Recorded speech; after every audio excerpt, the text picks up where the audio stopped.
Hey, what's up, guys? Marzak Gaming here, and we have the Game Informer for like a couple of weeks ago, like 2 weeks ago, maybe. I swear to God, if you can hear my family in the background there, I'm gonna get angry. Anyways, so we have the DAWNGUARD section. There you go. You can read it. Hopefully, it's not backwards like it usually is when you have these problems. Anyways, so it's as always one player will play.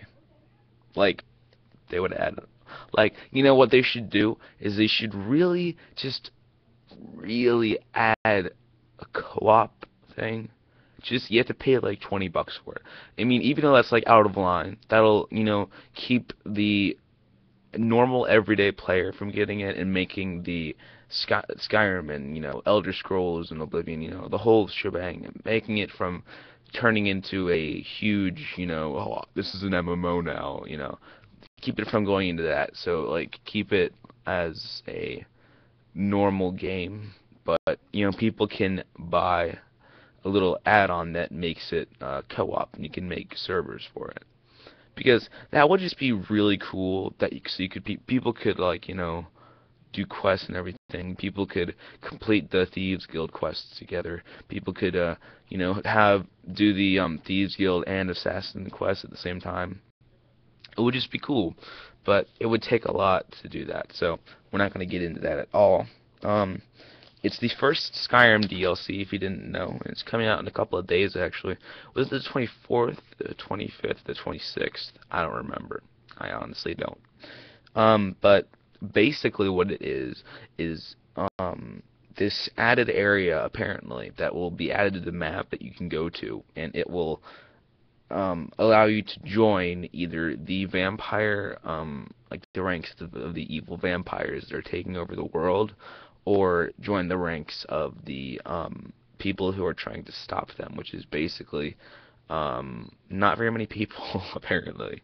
Because you'd think that even in a warring, continent like Tamriel, there would still be the, general unity of being able to, stop a little bit of conflict enough to at least take down a really small vampire rebellion, but apparently not.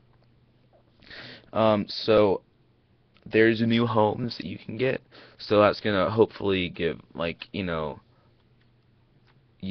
what I hated about the homes was that there's only one semi-cheap home that's 5,000 gold, which, makes you work for it, but in total it's like 700 or 7,000 gold, isn't it? Because you have to pay for, like, things on the inside and everything.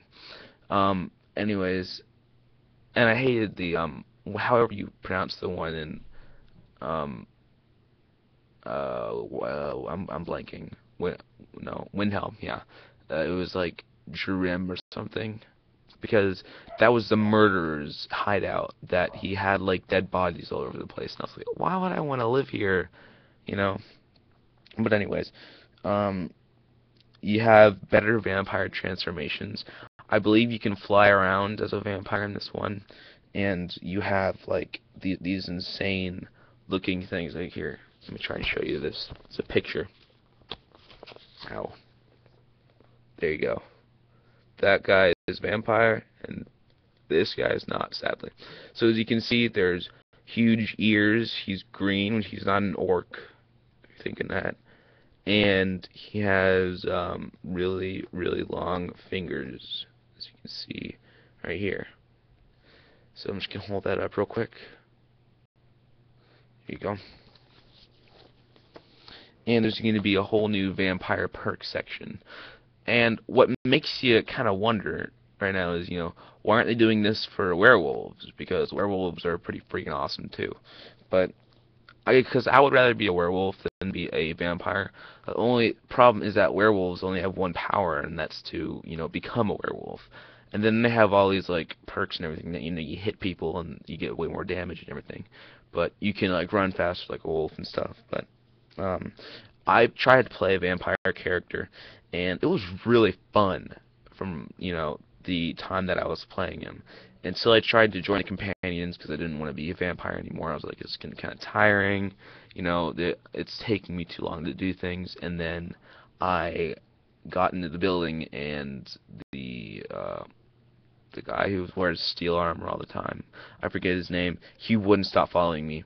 And wherever I went, if he was close enough to me, he would bring me automatically into conversation no matter what I was doing. Like if I was in conversation with someone else, it would automatically go to him, and he would say, "I'm tired of waiting," and then he would like say something else, and then he would just go into his, normal speech stuff.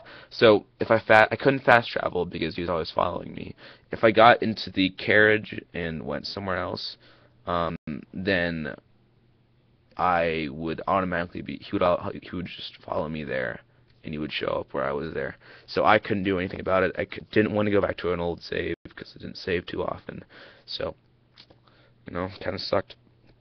Anyways, so there's perks. Like, when you go to the level up screen, there's going to be a vampire leveling up section. Over to the next page, there's more dragons, so probably more bigger monsters, such as like this big guy here. That's probably going to be a bigger monster, or a dragon because he has wings if you can't see. There's one, and then there's the other wing. Let's get you a second look at that. There. Alright. You can go to the Oblivion Realm. I'm not sure for how long, but probably not for too long. It would be really cool to be able to like fast travel there though, and just kill a bunch of evil, grumbling little thingies. There's crossbows. Oh yeah. Mike the liar. Fuck you. You said, Mike the liar says, and you said something about like crossbows back in Oblivion. How about how they're like, they want bows that take longer to load with small arrows. And then, well, he is Mike the liar, so mounted combat. Now, however, with this one, I want you to look at this one closely. Notice anything different about this picture than what you would normally see? Yeah, he's wearing different armor. Look at that armor. Take a good look at that armor. That is some beastie-ass armor. We already have mounted combat in Skyrim right now because the patch recently came out, but still. And then there's a Ratway thing. If you go to the Ratway in Riften, there's going to be a guide that can change your appearance. So if you don't like your appearance right now, then it's okay. You can just go there and change it. It says not to start, like, don't start a new character when you get this. Keep your current character. They say to probably get a character from, level 10 to 12, and then leave him there, and then just go back to your normal character. And that character that's at level 10 to 12 will be the best pick for going into Dawnguard. Now, on this next picture I'm going to show you, actually the next two pictures, they're wearing different armor too. That girl, right there, it looks like leather armor, but if you look, you can't really see it very well because this is in a magazine. I'm just pointing it at the computer screen.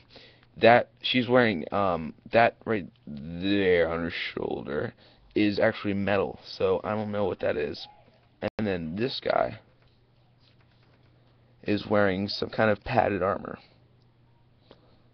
So I don't know what the heck that's all about, but that's some new armor for you guys. And that's it. So basically it's about vampires and them taking over the world. And you could stop them or join them. So thank you guys for joining me. I am looking forward to this. I'm going to get it. And when I do, I'm going to film it, and we're going to put it up on YouTube, and it's going to be sweet. There you go. Boom. I'll see you guys next time. Goodbye. Longest vlog ever. Hey, that's sweet. Anyway, goodbye.